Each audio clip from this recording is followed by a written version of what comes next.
வணக்கம். இன்னைக்கு நம்ம வீடியோவில் என்ன பார்க்க போகிறோம்னா நெல்லிக்காய் துவையல் எப்படி செய்யலான்னு பார்க்கலாம். அதுக்கு நான் இந்த சைஸில் உள்ள நெல்லிக்காய் 6 எடுத்து விதையை நீக்கிட்டு வச்சுருக்கேன். 5 வரமிளகாய்,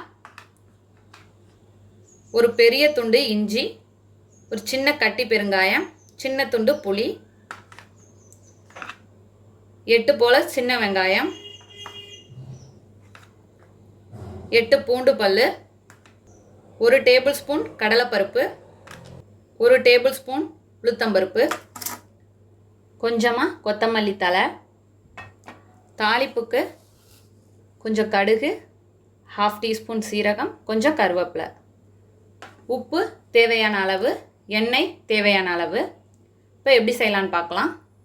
ஒரு கடாய் வச்சுட்டு நான் ஒரு 2 டேபிள் ஸ்பூன் அளவுக்கு கடலெண்ணெய் சேர்க்குறேன். நீங்கள் ரீஃபைண்ட் ஆயில் கூட சேர்த்துக்கலாம். எண்ணெய் காஞ்சதும் வரமிளகாய்,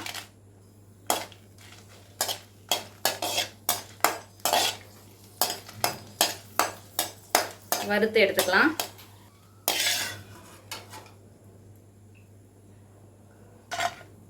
பிளேட்டில் மாற்றியாச்சு.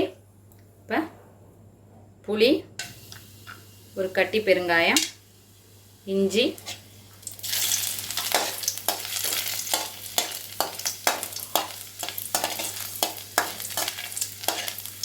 எல்லாத்தையும் பிளேட்டில் மாற்றிப்போம்.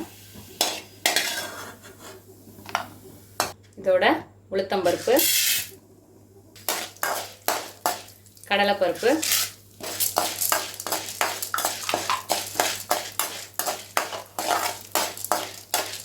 நல்லா கோல்டன் கலர் வர்ற வரைக்கும் வறுத்துக்கோங்க. நல்லா வறுபட்டுட்டு அரைச்சிடலாம். இப்போ இதில் வெங்காயம், பூண்டு,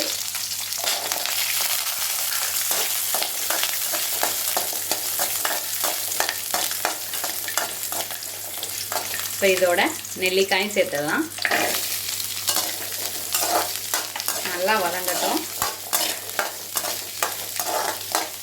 இதிலேயே துவையலுக்கு தேவையான அளவு உப்பு சேர்த்துக்கலாம்.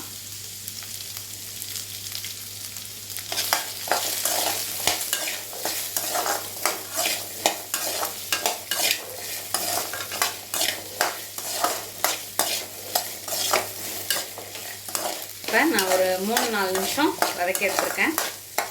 இப்போ ஸ்டவ்வை ஆஃப் பண்ணிடலாம். இது எல்லாத்தையுமே அதே பிளேட்டுக்கு மாற்றிடுவோம். இதோட நம்ம கொத்தமல்லி தழை சேர்த்து அரைச்சி எடுத்துகிட்டு வந்துடலாம். இப்போ அரைச்சி எடுத்துகிட்டு வந்துட்டேன். இப்போ அதே கடாய் வச்சுக்கோங்க.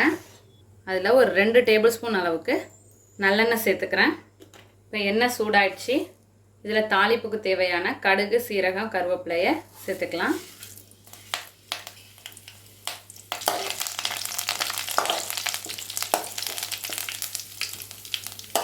இப்போ கடுகு நல்லா வெடிச்சிடுச்சு. அரைச்சி வச்சுருக்க துவையலை இதில் சேர்த்துக்கலாம்.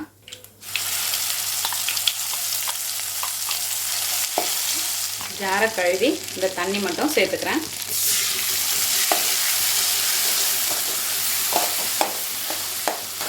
நல்லா கலந்து விட்டுக்கோங்க.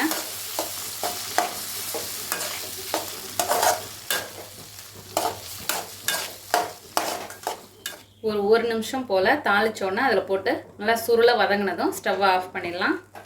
நம்மளோட அருமையான அற்புதமான நெல்லிக்காய் துவையல் தயாராகிடுச்சு.